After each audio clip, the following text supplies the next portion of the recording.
Thank you all for coming on a Wednesday afternoon. Really appreciate it. Today, we're going to talk about and then experience the benefits of Yoga Nidra. So for those of you who don't know what Yoga Nidra is, a Nidra is a conscious sleep, okay? So it's learning how to meditate in a very different way. It's a form of meditation, but it's actually a deep rest. So who's up for a deep rest? Yeah. Yeah. Like I love Yoga Nidra, and I think it's an incredible practice. I probably do 3 a week. There's so many online, so afterwards I'll fill you in. Like if you type in Yoga Nidra on YouTube, you can say, God, I got 10 minutes, 20 minutes, 30 minutes, 45 minutes, an hour and a half, or middle of the night, Yoga Nidra for having a sleepless night, Yoga Nidra for de-stressing, so you can type in any of those, and there's some really wonderful guided Yoga Nidras on there. You'll find the person that you like the most, and you'll find, the voice that you like the most in tenor, because there's lots of really great ones. So first, I just want to go over some of the clinical benefits. So Yoga Nidra has been studied now for quite a while, and there are many of the same benefits of meditation. It improves body awareness. So one of the things that sounds, of course, what does that mean? But most of us have a disconnection with our body. We spend, most of the day hooked up to one radio station, and we're pretty disembodied. And to take that breath and come in and go, oh yeah, fingers and toes and presence and knees, and we're so used to and even taught to deny the experience that's going on here. Endure, keep going. No, you're not hurt. No, it doesn't matter. Just keep going. So it improves your body awareness. My feeling about preventative health is this. I always, being a yoga teacher for 50 years, I always say one of the hardest things about preventative health is you can never measure what didn't happen as a result of what you did. It's like, do you know how many people don't have a sore back as a result of coming to my class? I can never measure that, So it's, but we know that this increased body awareness, at least I can say for myself, when you start to get in touch with your body, early on you start to go, that's a little out of balance, where someone else might wait till it's way, and then boom, broken, and then they listen to their body. But if you have, your volume turned up and you're like, wow, I'm a little imbalanced. Wow, I just gained 3 pounds and it doesn't feel so great.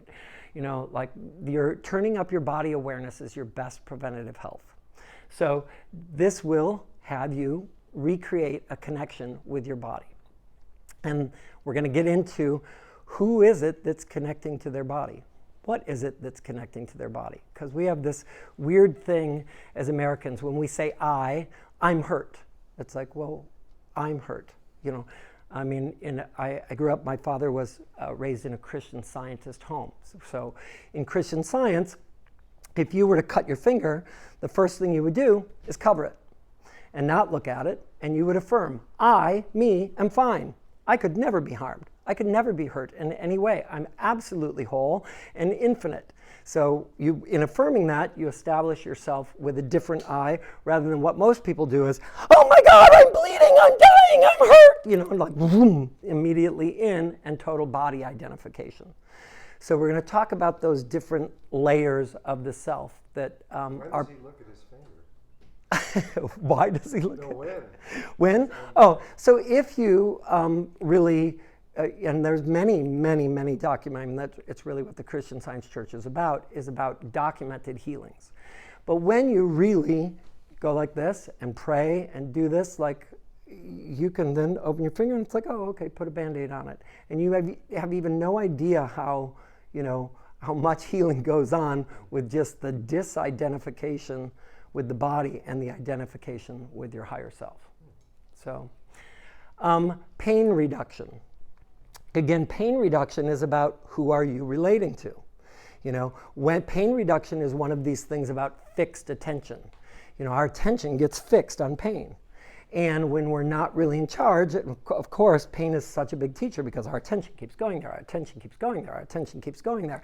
And what's it like to keep taking your attention off of pain and then allowing it to be what it is rather than like, oh my God, I've got pain in my knee and I'm a thing, I'll never walk again, rather than just like, oh, I have sensation.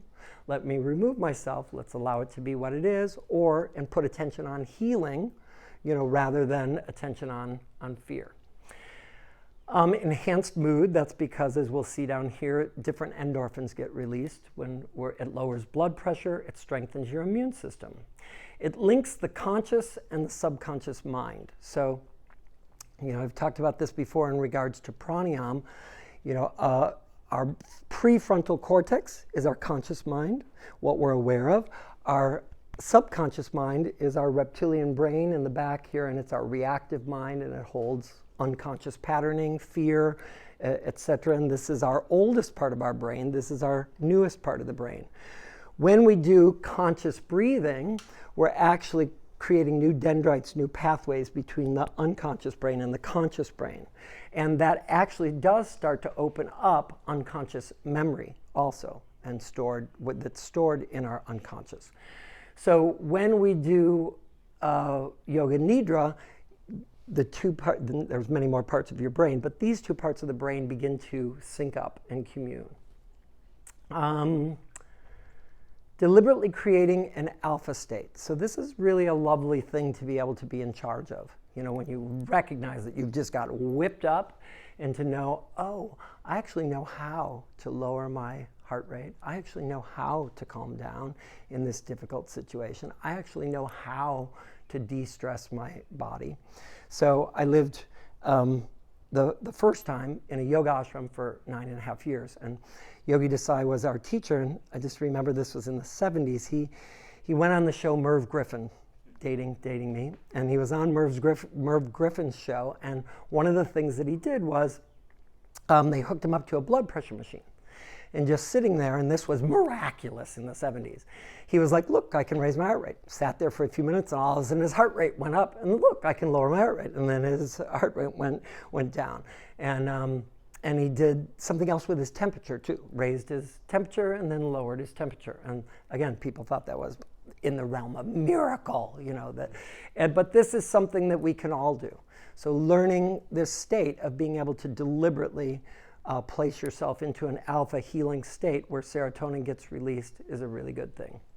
Improves a number of things with your blood, red blood cell count, your blood glucose levels, and your hormonal status, because it works with the pineal gland, which is in charge of your hormones. And hormones are what all the chemical balance here is really all about. Hormones.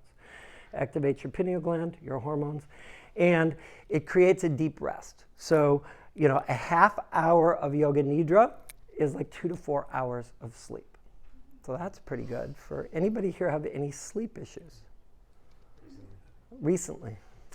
All right, so, I really love, if you feel like you're going to have a difficult night's sleep, or if you wake up in the middle of the night, there's some great Yoga Nidras that are like Yoga Nidra for a deep sleep. Just guides you in, and, and it's a really good thing. All right, so those are the benefits. Are we on? Anybody want them? All right, good. So now I want to fill you in as quickly as possible, but also these sort of have to land in 2 maps, 2 models that are vital for understanding yoga and Yoga Nidra. And as a yoga teacher, it always surprises me. I teach yoga at the 200-hour and 500-hour levels, and often I'm really surprised when yoga teachers of many years come in and I say, so tell me, can anybody here name the 5 koshas? And most yoga teachers cannot. So for me, that's pretty wild, because I don't really know how someone actually teaches yoga without coming from this map of the 5 koshas. So I'm going to lay this out because these are important. You'll hear them as you're being guided through, or as you guide yourself through. You want to follow the map of the koshas. 5 koshas. So the koshas are layers or coverings, and this actually means sheath, a sheath of they're coverings over your infinite, eternal, whole self, over your infinite self. They're coverings that cover your soul. Okay? So the koshas actually, and I love this because in America we have one body. In yoga, you have 5 bodies. So this is actually yogic anatomy. And they go from the most dense and gross to the most etheric and subtle. So the first one is your physical body. It's called the Annamaya kosha. I'm going to skip that, but that's your food body. So here we are, your physical body, your physical kosha, again, is the most dense. It's rooted in time and space, where things have beginnings and endings, so it seems, and seem to, be born and seem to die and seem to transform, which is what happens in the physical realm.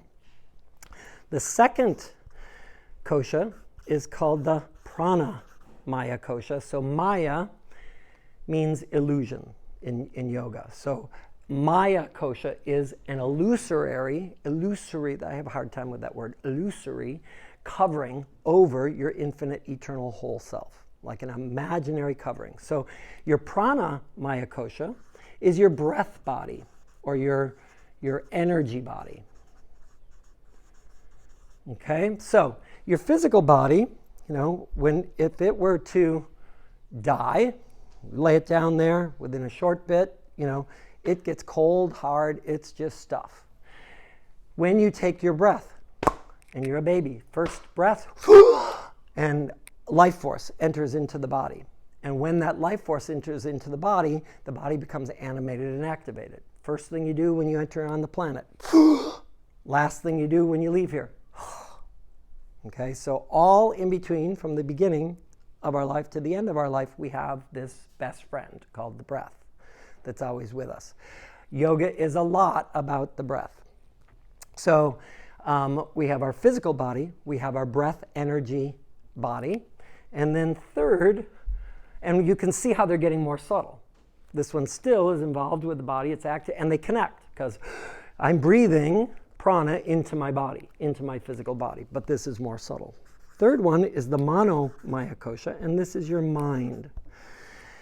The mind has a job, so it's really great to understand what the job of the mind is. The mind's job is to label things. Girl, boy, good, bad, ugly, beautiful, happy, sad, So it starts with labels and then they get more complex. They turn into beliefs, then it turns into mass consciousness, and we create a whole reality here with the mind and with our labels. So these 3 koshas are the ones that are the most gross, okay? And these 3 koshas are the only ones that hold karma, which are called, so karma is your overall group of samskaras. Samskaras are individual pieces of karma, okay?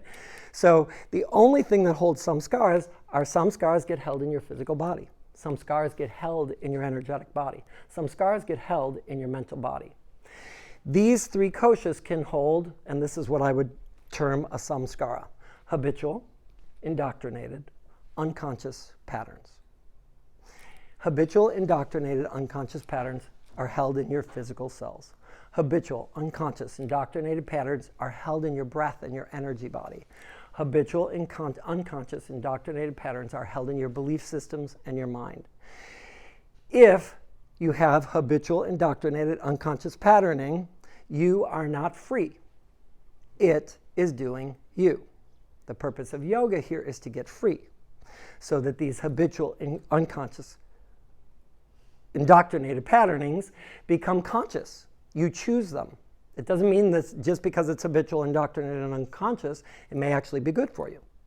So, but you get to choose, okay? And most people are not really free. They're being done, okay? It's just the way I am. I'm human. It's because of my mom. We've got a lot of reasons why this is here.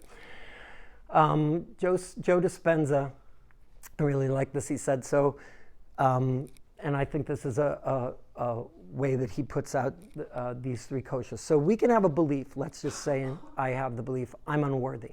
So I can have the thought I'm unworthy. When we have the thought I'm unworthy, that actually creates chemicals in the body that go along with that. Once we create the chemicals of unworthiness from believing it, and we start to feel it. And when we feel it, it literally creates chemicals and hormones in our body, and then our body literally creates these plant-like receptors that suck for that feeling.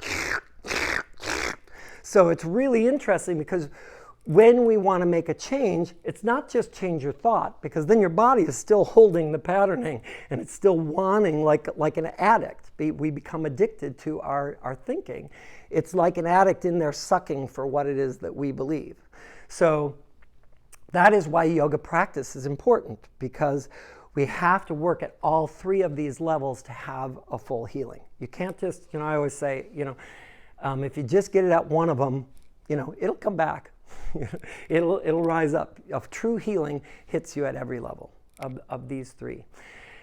There is yoga, so if anybody's aware of Patanjali's 8 limbs, they literally follow the koshas. Again, I don't know how people understand the 8 limbs without understanding the koshas, because Hatha yoga is simply for the physical body. And there is no mystery to Hatha yoga. You do all these non-habitual patterns. You move your body in all different ways to gain awareness, to break up habitual patterning. So that's what's going on with asana.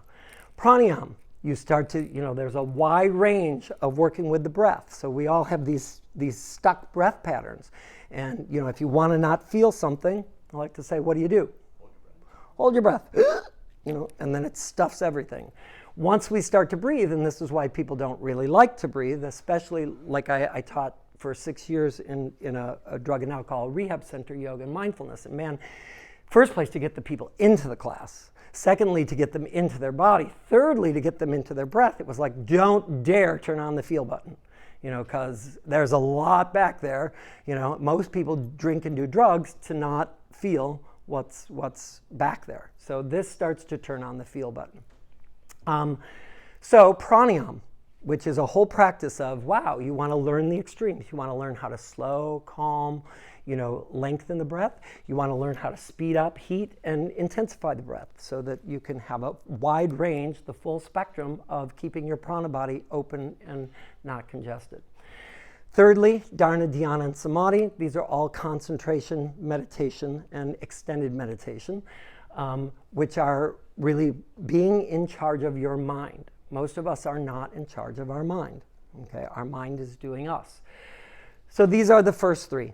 Any questions about those? Okay. The fourth, in some ways I would say this is the most important. Witness consciousness, the Vijnanamaya kosha.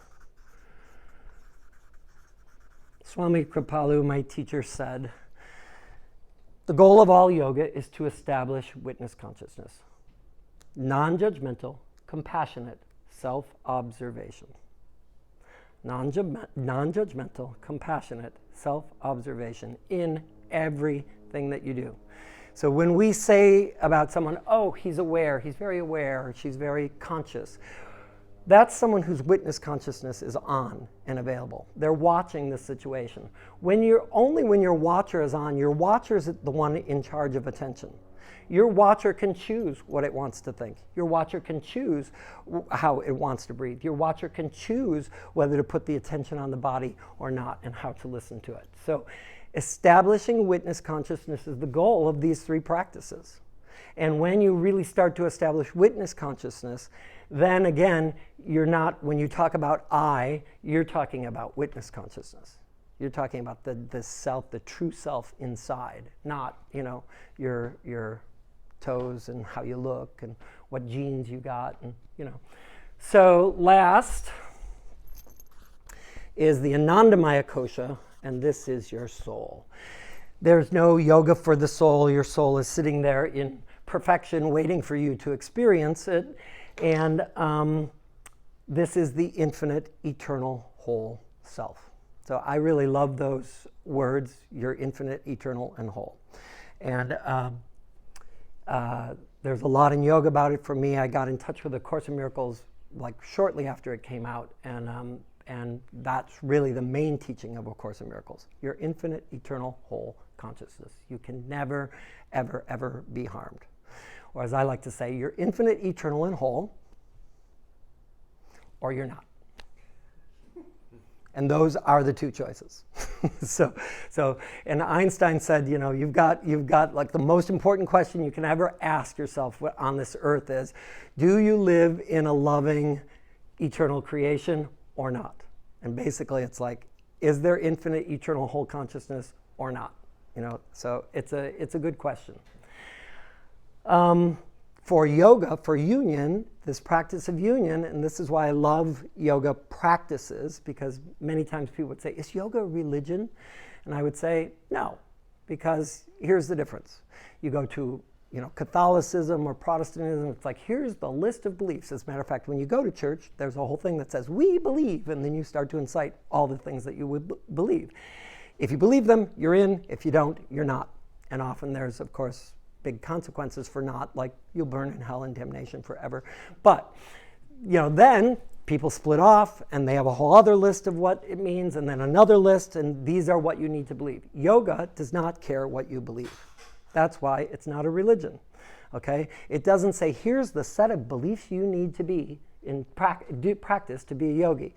It says, do these practices and you're going to have an experience. Okay, and that experience is going to bring you to your infinite, your true self. Okay, so but do the practices, and it's going to bring you to your true self. And rather than giving you a set of beliefs, it actually helps you, be the believer of your beliefs, which is a very different thing. So those are the 5 koshas. Now, relating it to Yoga Nidra, I'm going to, and you don't need to pay attention to this, but I'm going to start by speaking to your physical body, this multidimensional self. I'm going to move on. By that time, you'll probably be gone. By then, I'll be talking to your prana body. And then I'll handle the mind a little bit, but not enough to activate it. And then I'll be speaking to your witness consciousness. And then a few words for the soul. Okay? So we'll move into the realm of silence, where I'll still be speaking to your soul. So that's this going through the layers of the self, is deliberately taking our time. The body takes the most amount of time. We spend the most amount of time there because in moving around the body, we start to create witness consciousness. We start to create being in charge of our attention and our mind. We start to be aware of our breath, and we do that all through the body. And then these go relatively quickly. Any questions, thoughts, etc. about that map? It's a good map. I mean, I think this is one of the best maps for navigating, life and personal growth.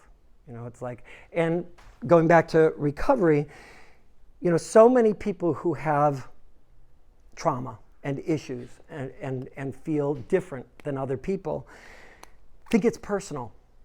Think it's like, wow, but you're that way because you had money or because you had good parents or because you had, it's like, what, the curriculum is the same for everybody, okay? Each one of us has to, handle this curriculum. The only question is, when are you going to handle it?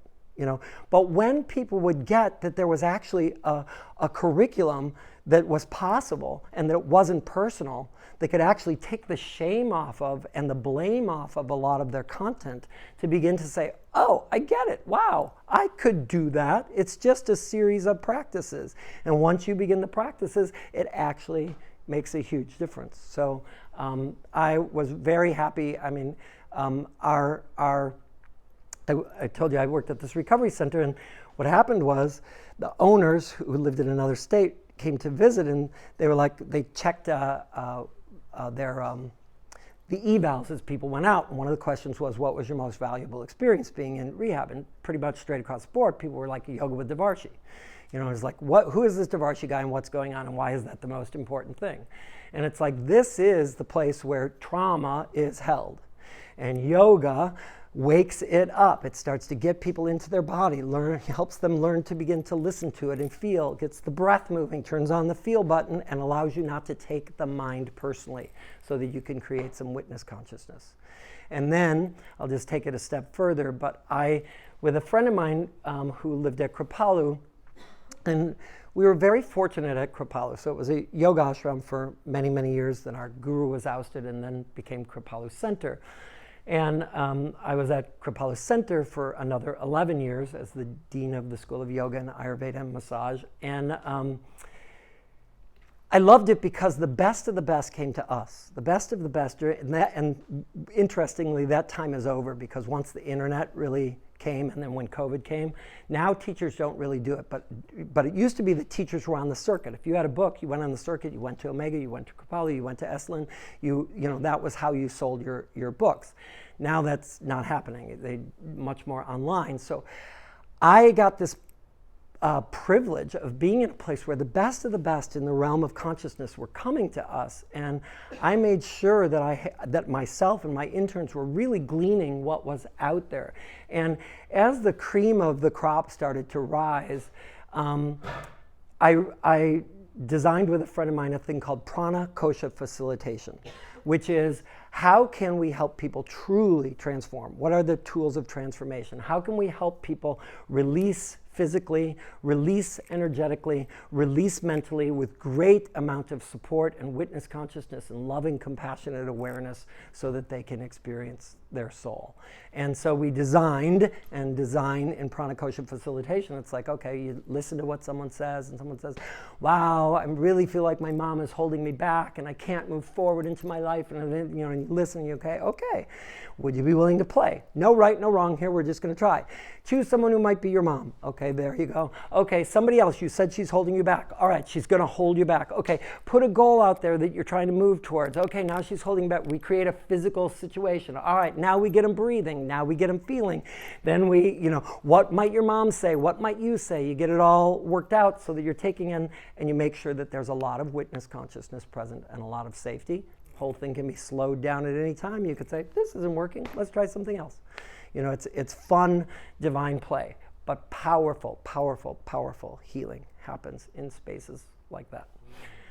So the same thing happens at a subtle level during Yoga Nidra. So that's okay. Questions? Anything before we go on to the next model? Comment. Yes. What are your thoughts and feelings about falling asleep during Yoga Nidra? You know, there's a lot of people who have a lot of different rules, and I'm not a big rule person. It's not just Yoga Nidra, but, you know, I mean, for many years in the ashram, of course, meditation would look like this. You know, so the edge of a quiet mind, many of us don't know the difference. Our mind quiets and the doorway to sleep opens. And that's cool. And then as you begin to practice, and this is the cool thing about practice, you know, it's like how conscious can you be at the doorway of that place of sliding over? So the practice can get more subtle. I'm complimented when people need to sleep, trust their body. I have no, you know, problem. I know that there are plenty of Yoga Nidra trainings where it's like, you cannot fall asleep and I'm going to train you to fall asleep. I will gear you towards, feel free to drift off. A portion of you will hear me. And straight across the board, even if someone's in what appears to be asleep, when I say, and now take a deep breath, like they're connected. Take a deep breath into your toes, roll onto your side, they do. It's very rare that someone is not, you know, connected at that level. So it's happening. You know, so, you know, where sleep begins and ends is a tricky thing, but that's a good question. So, prana kosha, which you developed. Prana Maya kosha, or prana kosha facilitation, yeah. Kind of sounds like family constellations.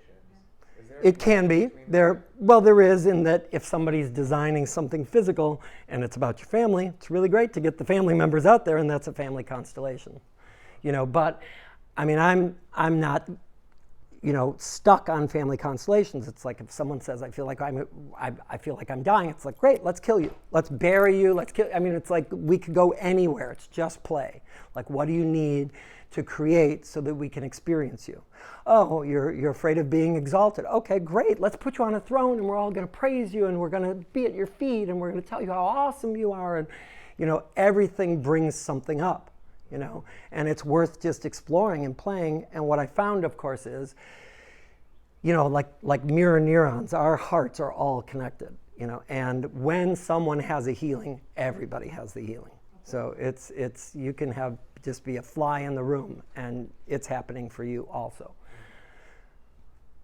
Anything else about 5 koshas? All right, I'm actually going to keep this up here because this will make it easier. So there's also now, we're going to slip to another model. These are the 5 Vayus, okay?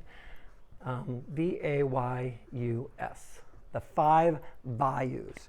So the 5 Vayus, Vayu means wind, unseen wind, okay?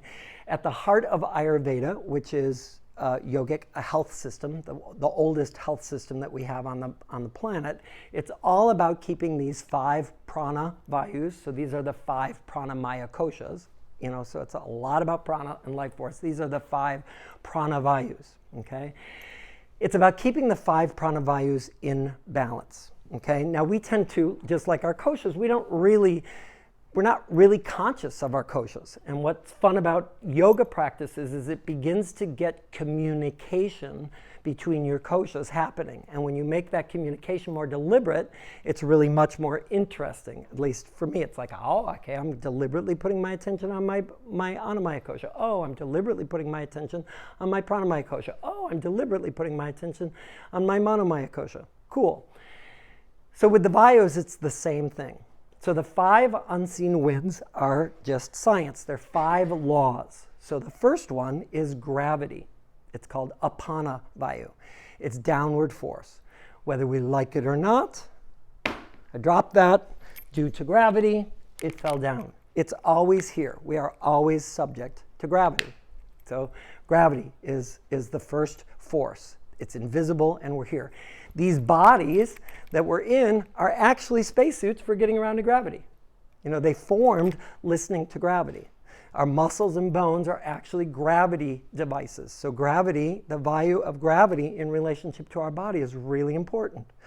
When we go to bed at night, we let go, we evacuate enough that gravity sinks us into the bed and into the ground, and we tune in, slow down to the vibe of the earth and the planet because of gravity. So if you do that deliberately, it's a whole different story.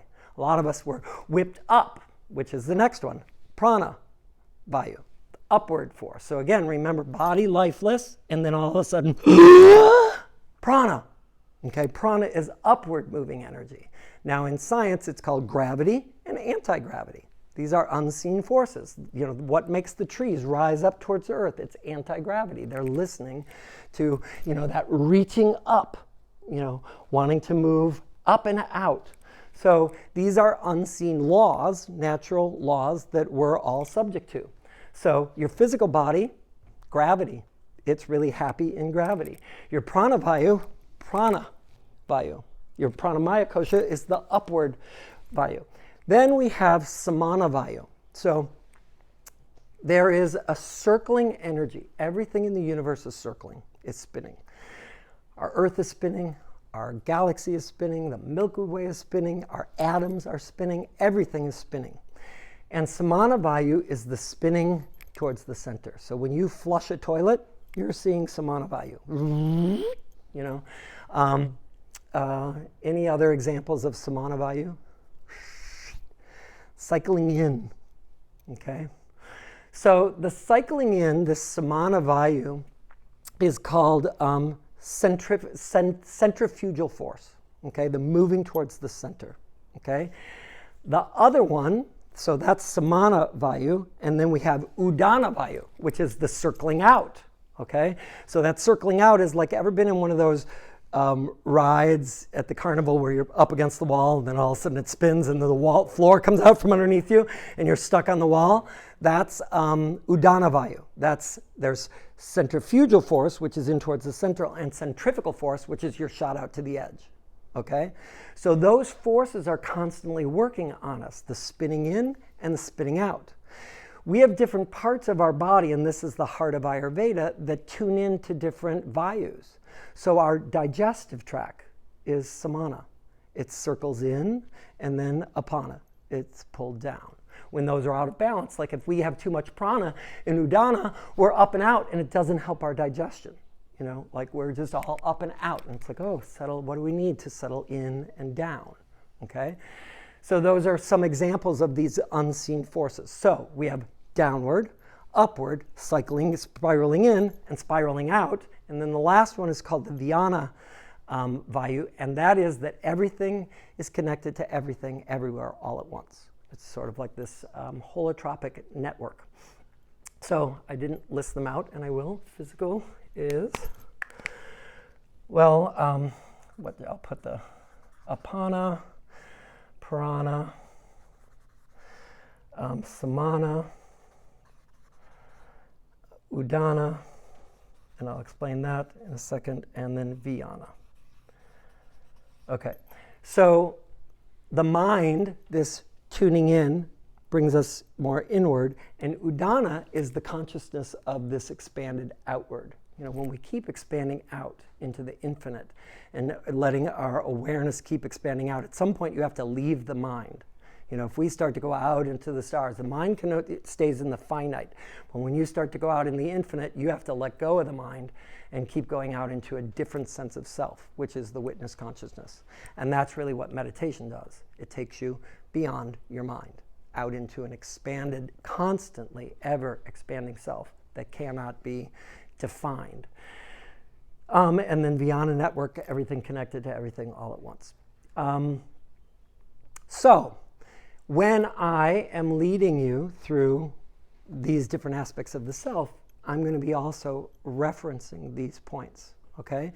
You don't need to know that. Like when I teach yoga, I'm aware of all of this. Nobody needs to know that I'm getting them in touch with their body, and then we have the breath, and then let's add a vision for the mind to get us activated, and okay, here's what the body's doing. Now put it with a breath. Inhale up, exhale down. Now, what are you breathing in? You know, so okay, we just did something for the body, the breath, and the mind, and here we are, but that's a methodology. It's not accidental that creates health and awareness and witness consciousness.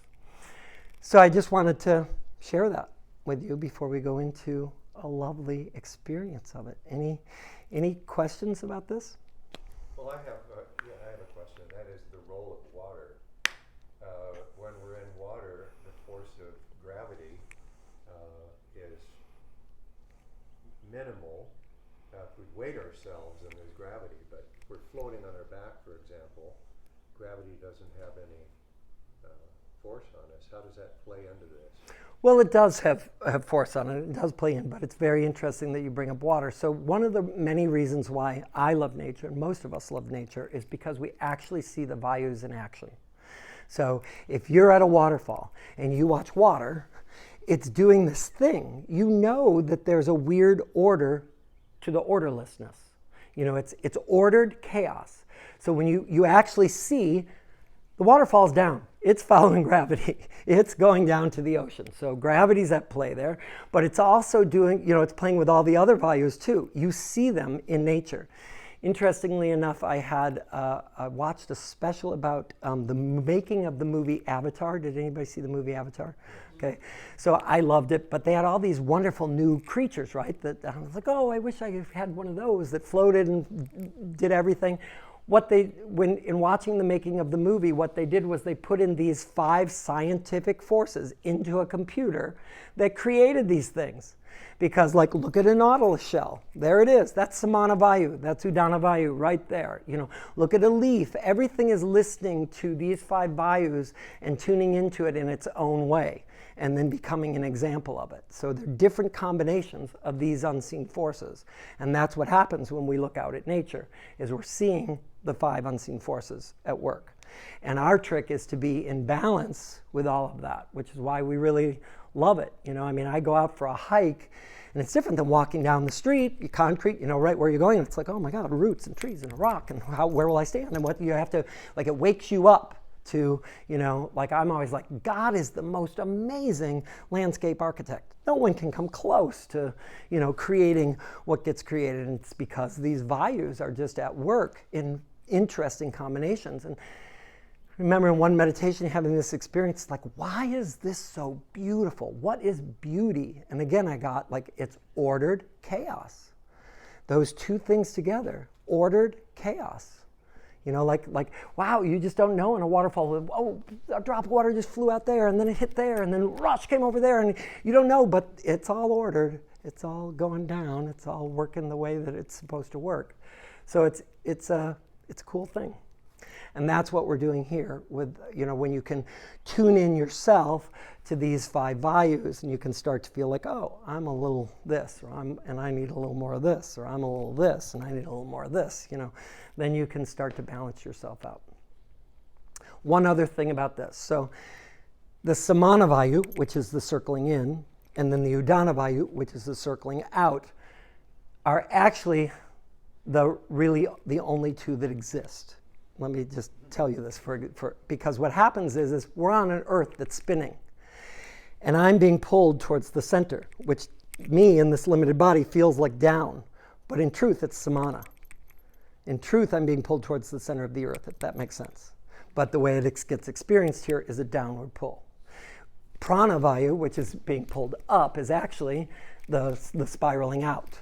So it ends up seeming like 4 different things: upward, downward, inward, outward. But it's actually the inward and outward, at a larger scale, is actually upward, downward in our body. Does that make sense? Skip it. You don't. Never mind.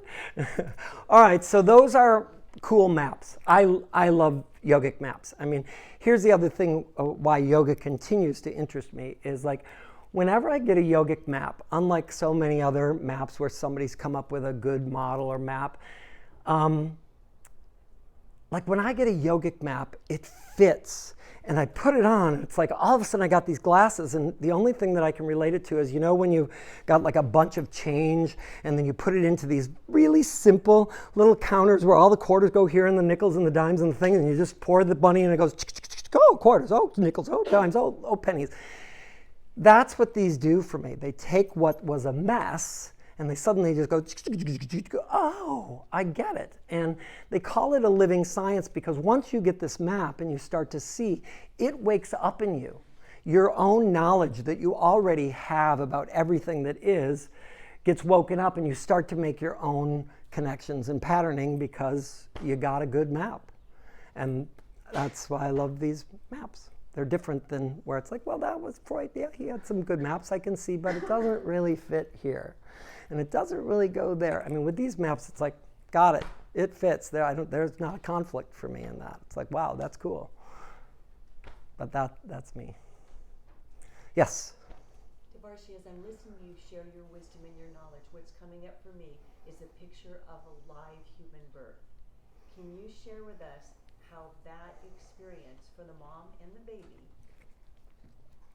is applicable to this beautiful balance? Gosh, I mean, I can't. I don't even know where to go with that.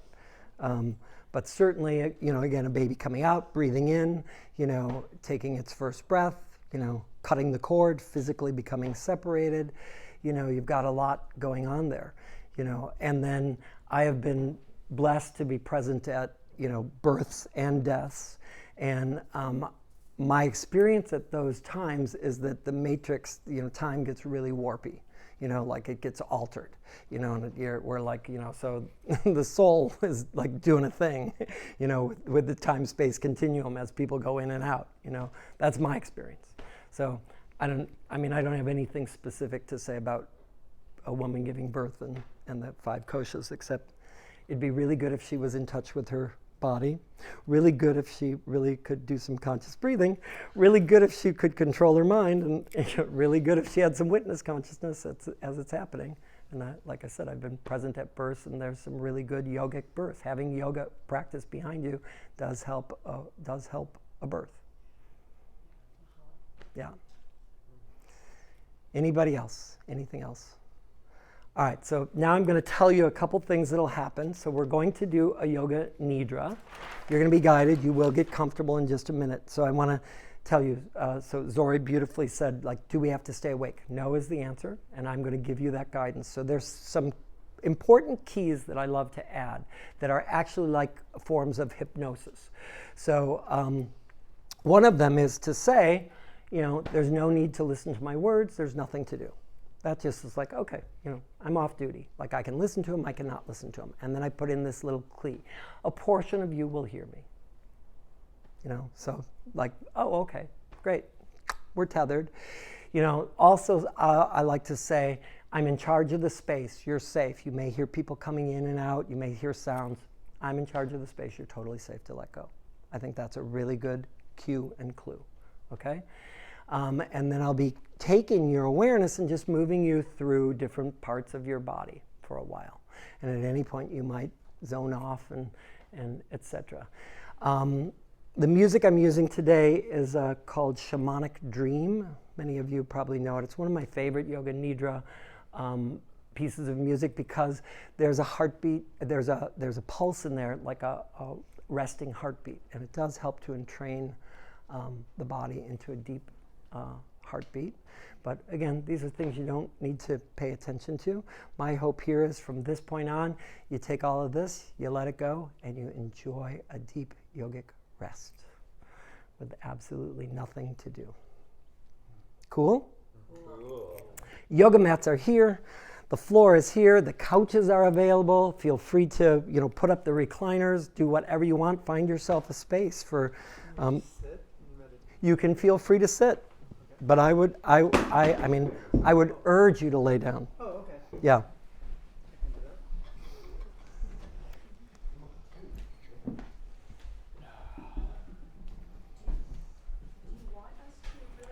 I want you to, relocate, get comfortable, find, there's mats here. Everybody needs to find their spot and get really at ease. Yeah, the couches are available, so be greedy. Go for it. Do you want to make some couches?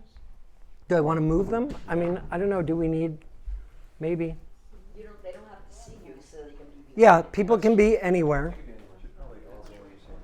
And Keki, you got your phone? No.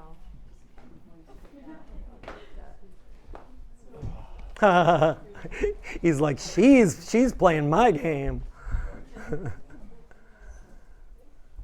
Tell me again. It started with a 7. No, you're not going to remember. Okay. There's no order here. Here, I'm going next to Joe. We're going in this direction. I'm going that way. I was trying to go that way. Yes, a second Perfect. for the walk for the bathroom. Yep. Yeah, this would be a good moment to head to the restroom. And again, get anything you need to be really comfortable. If you like something under your head, get it. If you want something under your knees, get it. Like, really get comfort. Do you have enough room?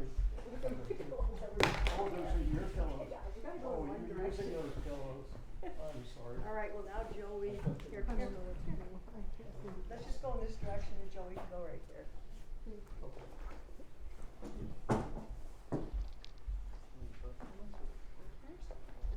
Archie thinks this is like Christmas.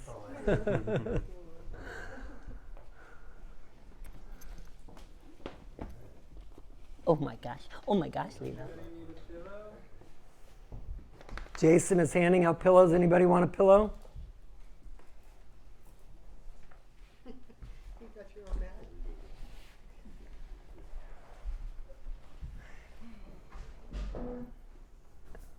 Walker, would you scoot that up for Tom's feet? I mean, unless you're using it. Use the little cushion there. Sure. Oh, yeah. So let's see. Yeah. Right over there. Oops.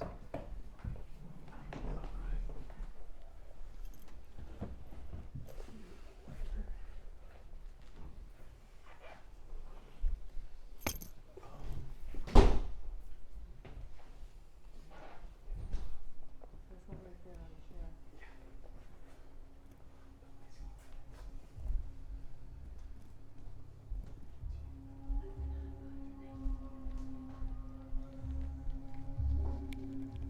Oops, hang on. Oh, good.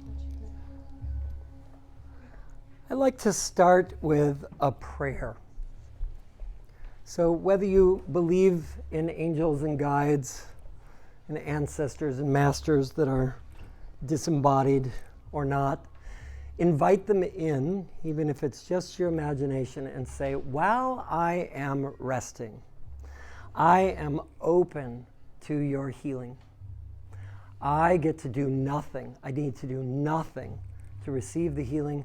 I'm simply going to zone out and float away while you work on me at every level.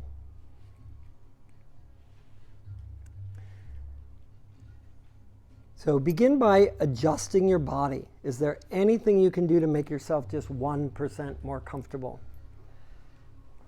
Yoga blocks, like right in your I can't get them because of here, but they're in the room. Somebody asked for Um, yoga blocks. they're in the other room, but they're in the closet. Okay, thanks, Jason. Anybody else want a yoga block? Raise your hand if you want a yoga block. 1, 2, you want 4? Okay, that sounds good. Thank you. Thank you. 5. Take a deep, never a rest, huh? That's so good. Oh, God. Oh, it's so good. That is so good.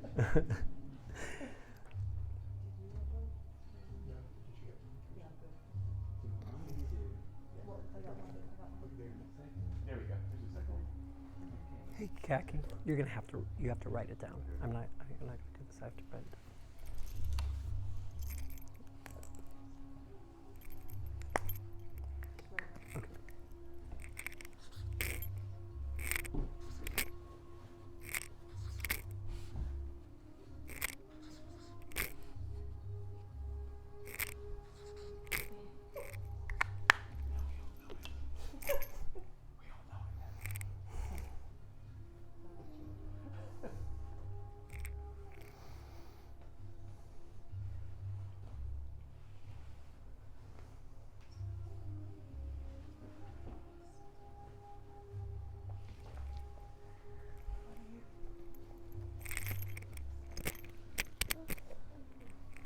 Okay.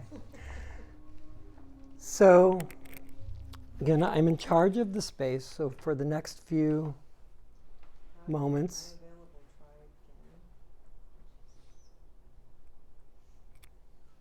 again. there's nothing to do. We're having a little technical difficulty. Having a problem because tell me what my password. Okay, sounds good. Thank you. We're switching phones here.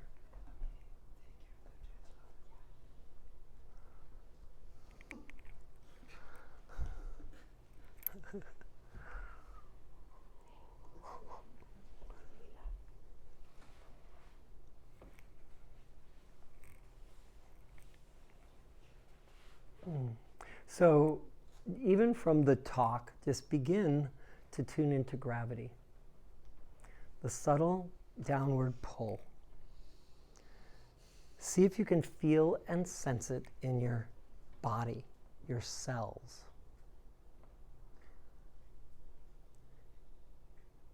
Can you begin to surrender to this downward pull, this centrifugal force that's hugging and tugging your body to the earth?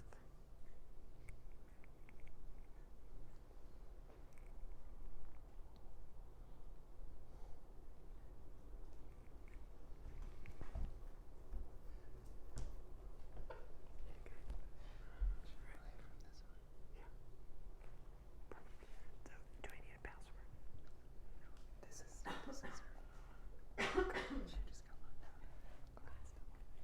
Where? Here, right there.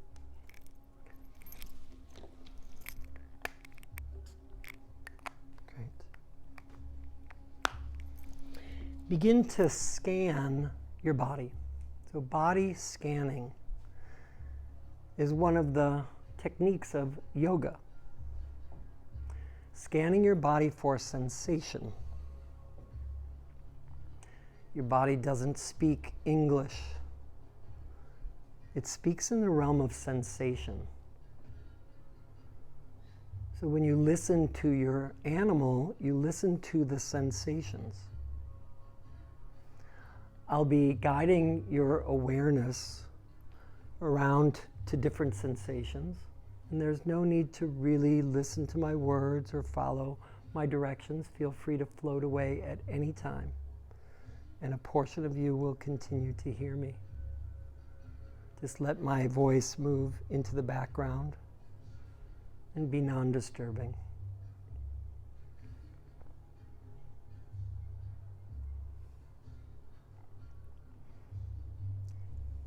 As you scan your body, feel your back body that is in contact with the ground or the couch or the earth. And allow your body, give your body to the ground. Settle. Land on the land.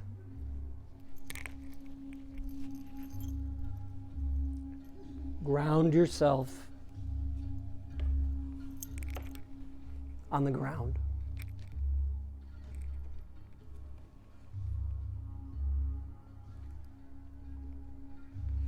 Envision your skeleton, your bony body,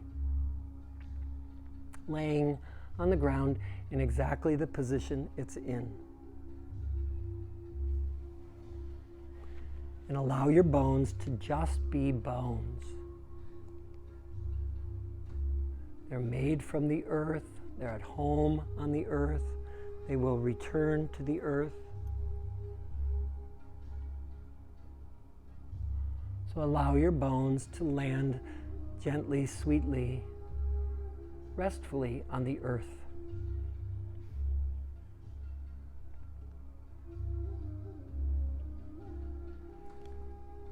Then envision the muscles made mostly of water that wrap around the bony body.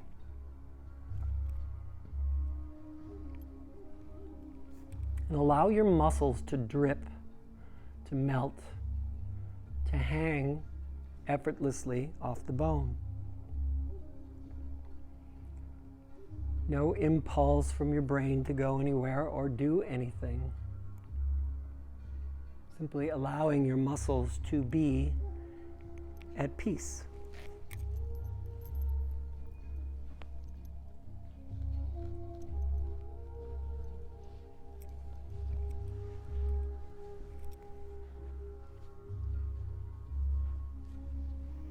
Bring your awareness to your face. And imagine all facial expression melting. Your face softening. The brow softening.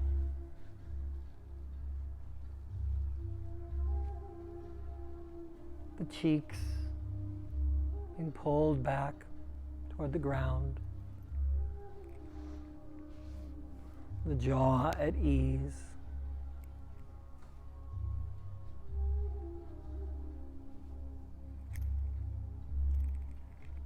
Bring your awareness to the back of your skull that's contacting the ground or pillow.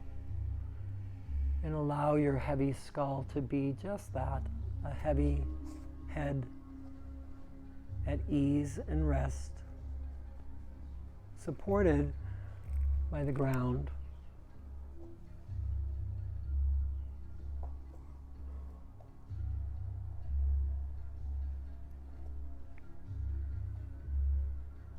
The neck off duty.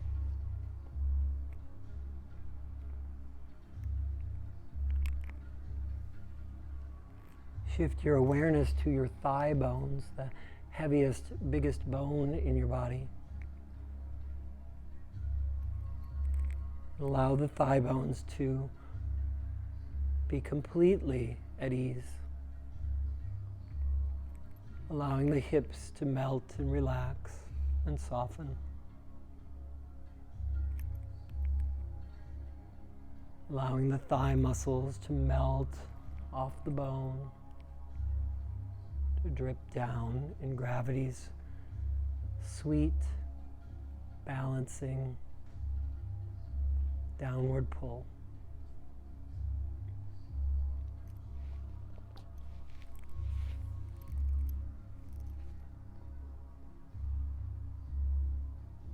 Bring your awareness to your feet, off duty and at ease, soft toes.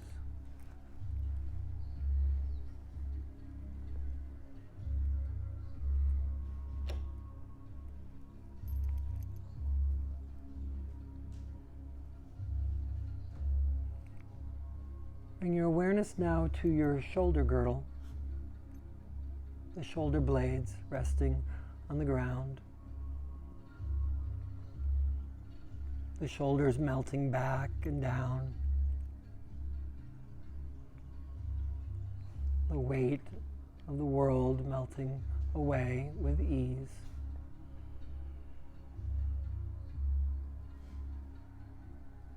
Your chest and heart gently opening to the sky.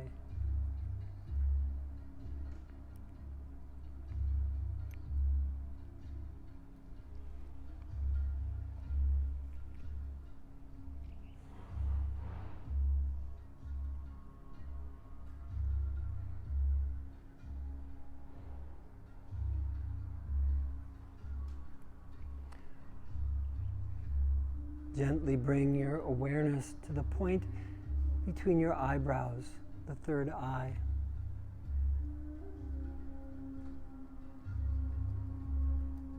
Allow this space between the third eye to melt in warmth. Again, the forehead relaxing and opening.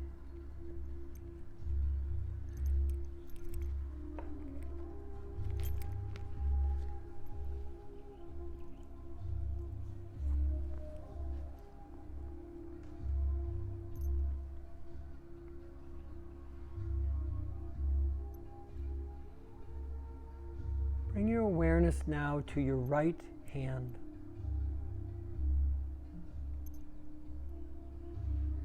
Your right hand.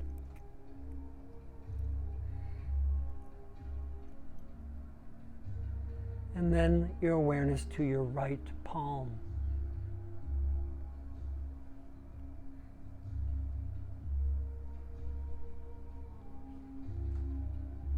And then the back of the right hand.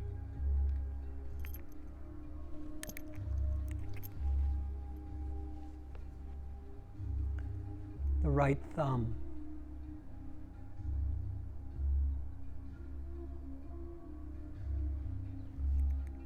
The right forefinger.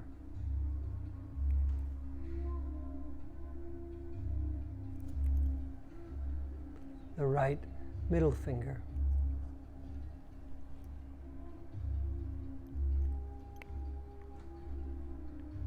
The right ring finger.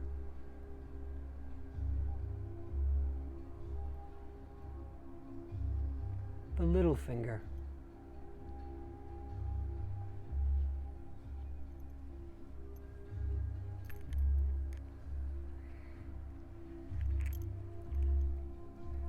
Then bring your awareness to your left hand.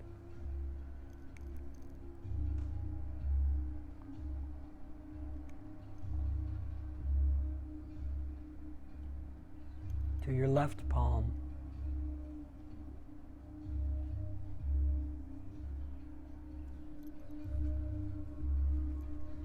To the left back of the hand.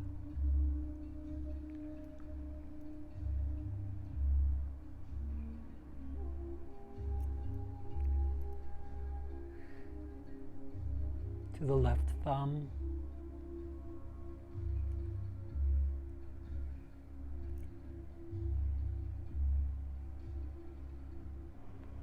The left forefinger.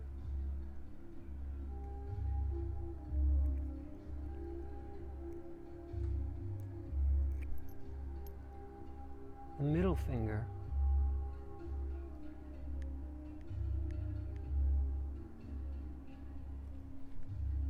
The left ring finger.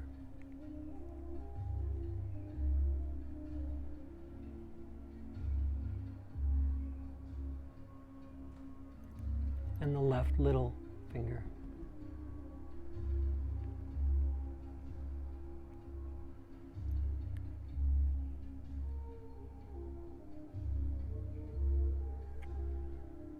Bring your awareness to the center of your chest.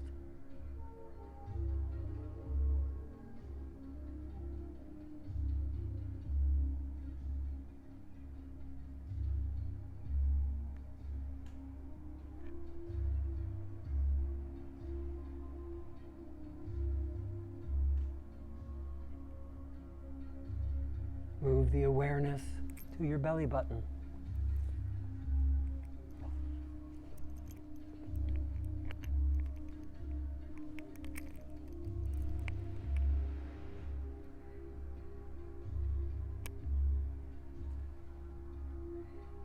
Bring your awareness to your right hip bone.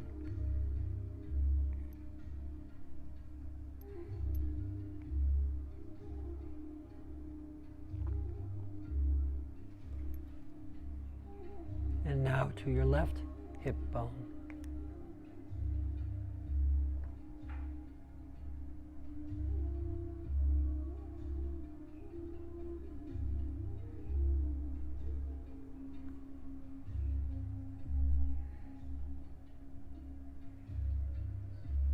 Bring your awareness to your right knee.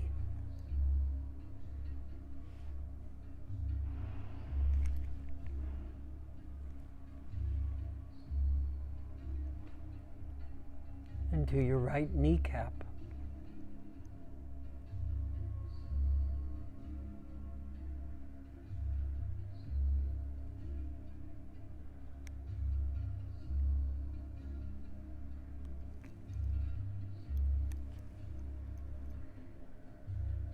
Bring your awareness to the back of the right knee.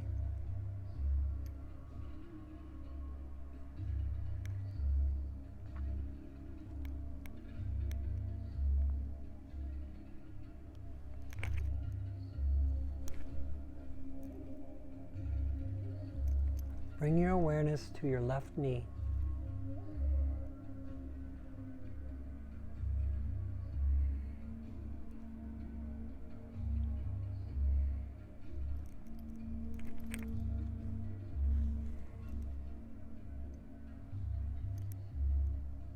To your left kneecap.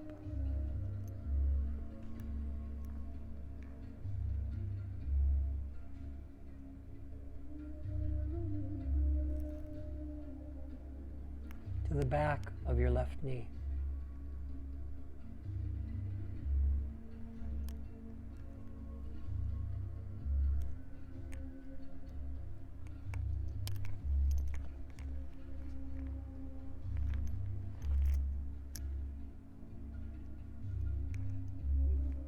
Bring your awareness to your right heel.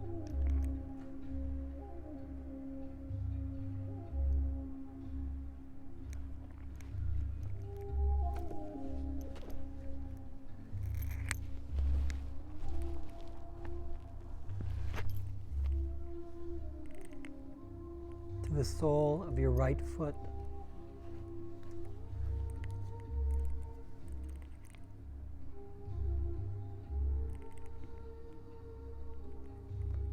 To your right big toe.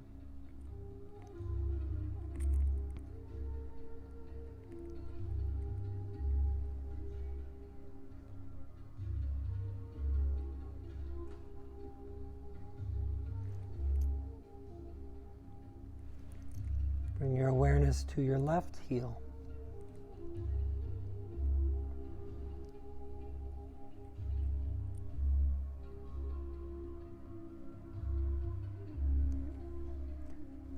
To the left sole of the foot.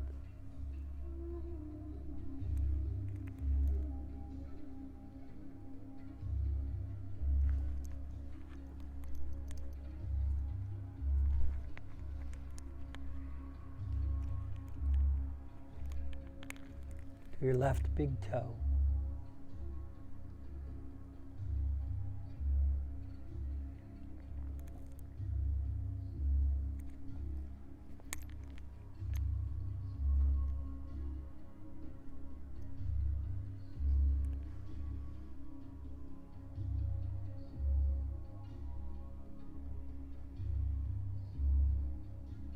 Your body resting in gravity's downward pull.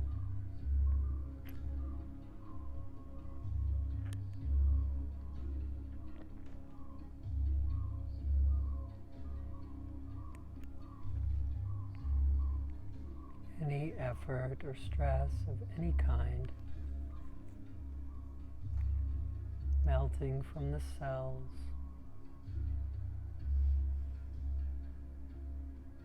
drawn down onto the earth, into the earth, like rainwater sinking, melting, dripping down.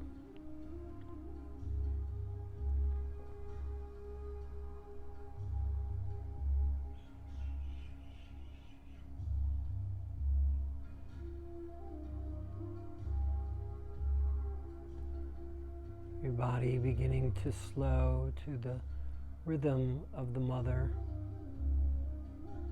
Earth.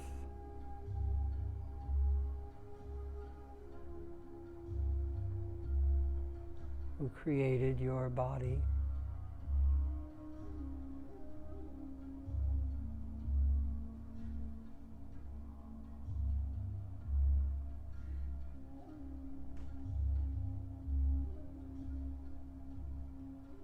And as you merge with the earth and surrender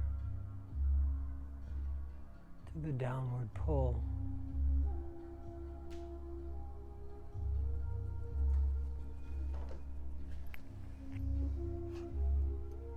you begin to harmonize with the balance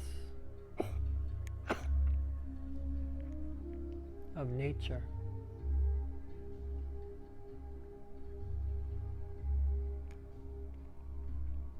Neutral.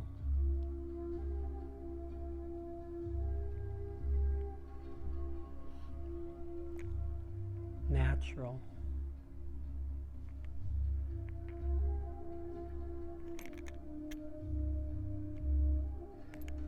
Simply by allowing and being present with what is.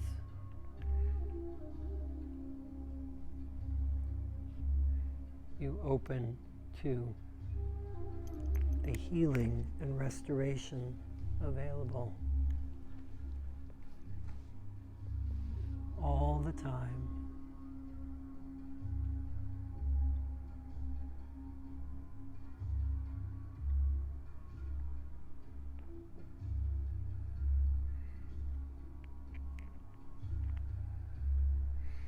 When your body begins to find that place of rest on the earth,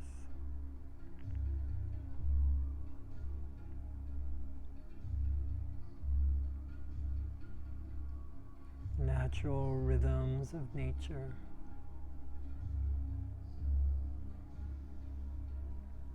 flowing in and the flowing out,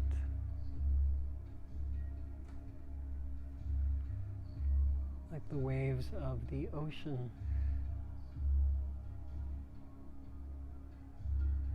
that move back and forth,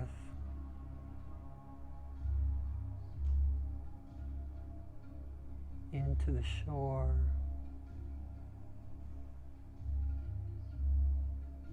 and out to the sea.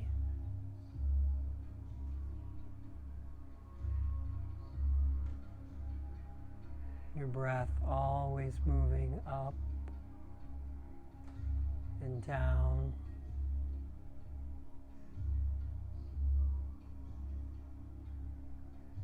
effortlessly rising and falling.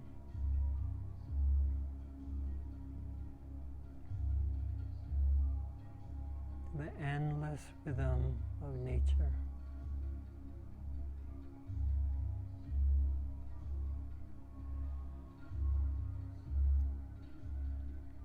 Everything is flowing in and flowing out.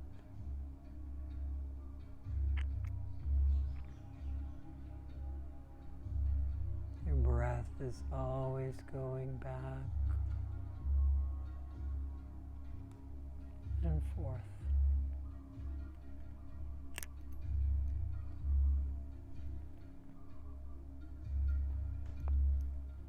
Here and there.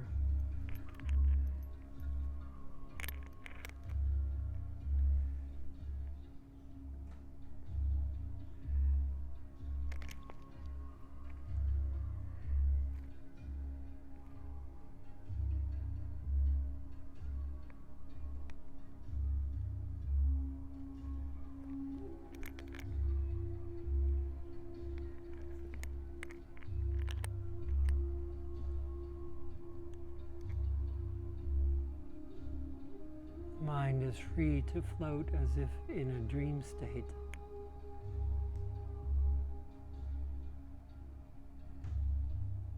Here and there.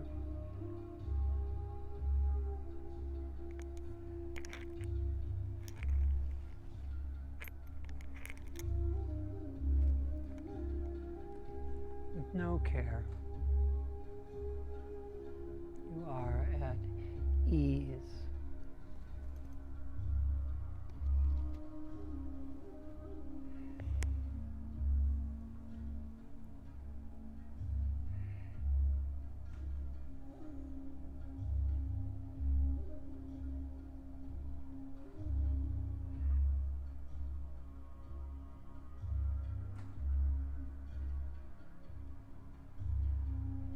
As you lay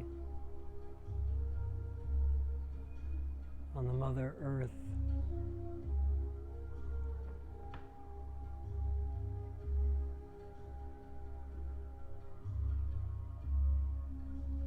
you know that everything is just as it should be.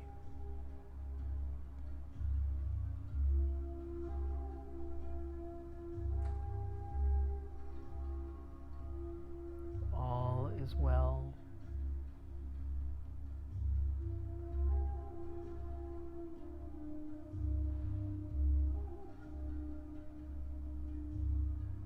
And that your deepest self is always safe.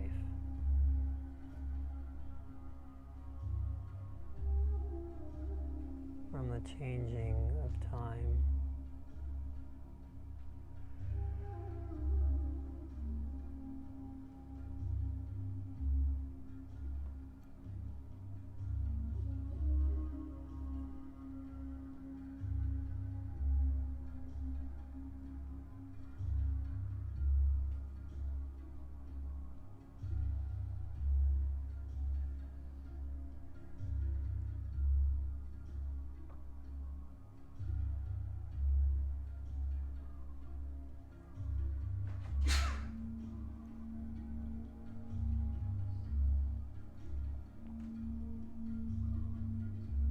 Effortlessly,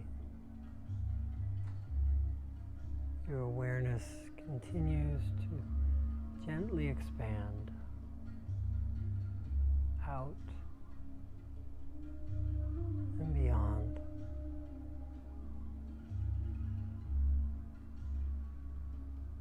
Connected to all that is.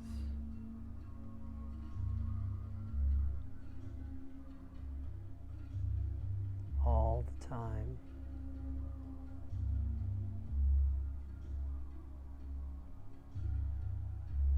Everywhere.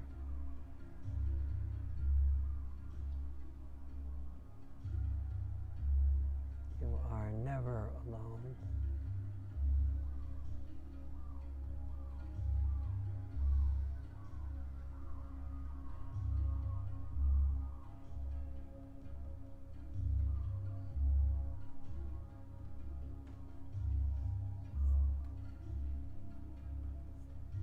The natural, effortless healing of surrender.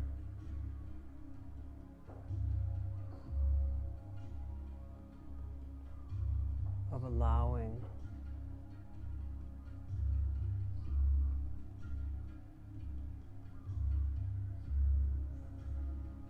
Of tuning in.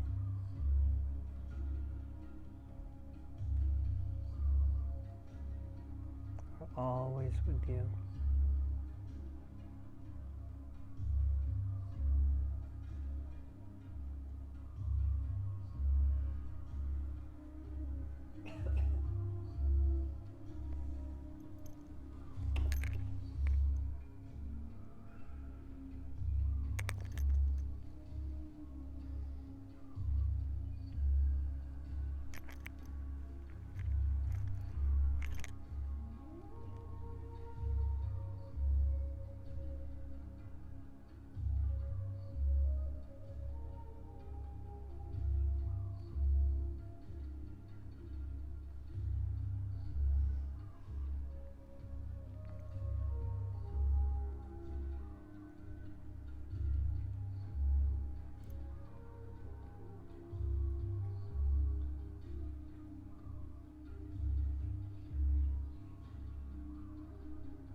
Notice how you feel right now in your body.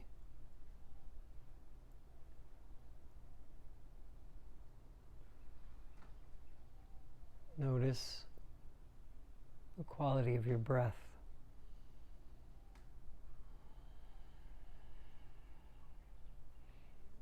Notice the quality of your mind.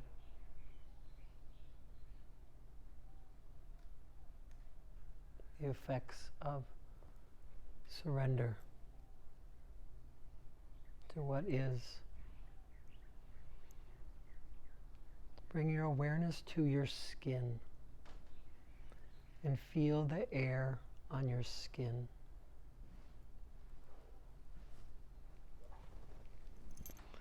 Imagine the air moving over your skin as a caress from the angels,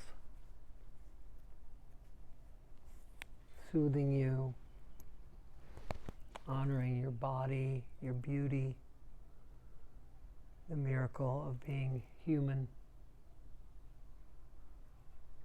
And receive the caress of the gentle Pacific breeze on your skin.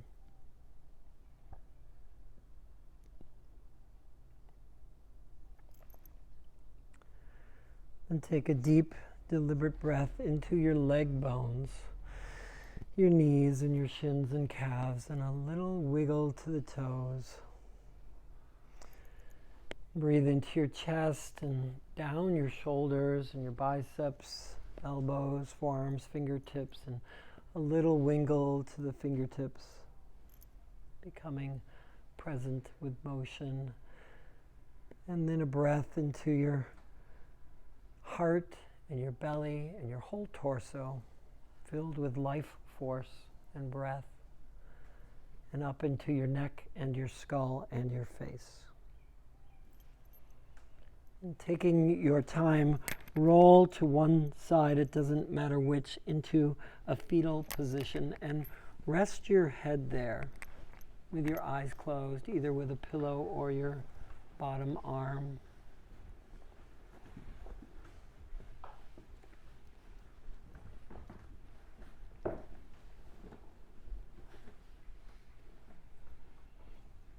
And complete this sentence to yourself, whatever comes to you. I am.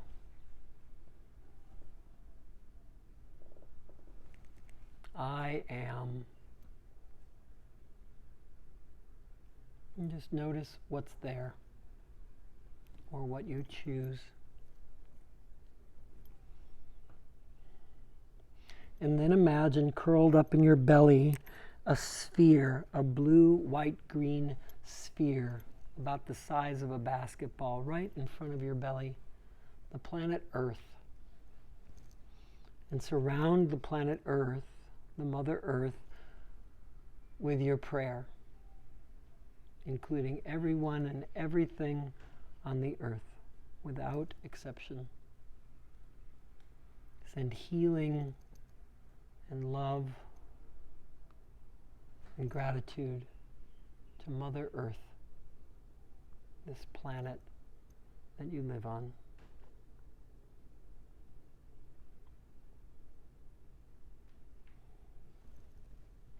And then very slowly begin to bring yourself up into a seated position, taking your time,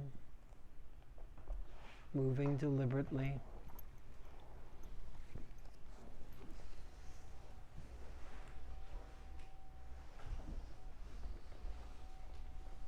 And once you're upright, sit with your eyes closed for a moment.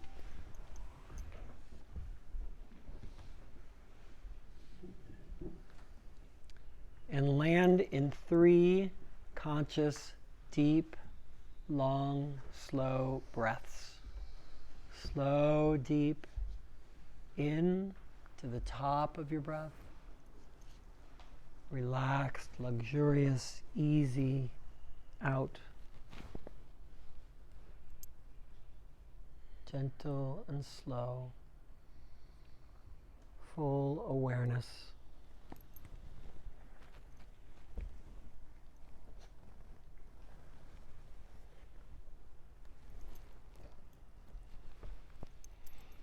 And then very slowly let your hands come together in front of your heart.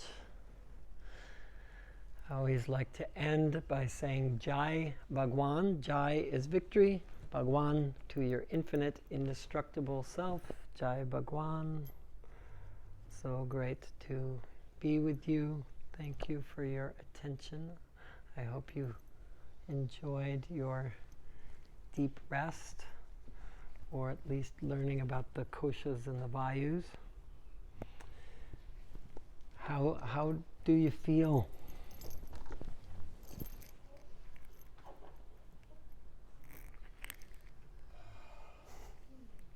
I know it's pretty good when you can't answer, so I'll take that as a good sign, beyond words. Energized. Wow, nice. Relaxed and complete. Nice. Peaceful. Which is really helpful in today's world. Thank you, thank you, thank you. So glad you come. Dasi, always thank you. I'm so glad to be a part of Hanuman Maui and invited into your home. So it's a good thing. Great. Any help, of course, take your time, but any help putting the room back together, greatly appreciated. And I'm available for any questions, comments, input,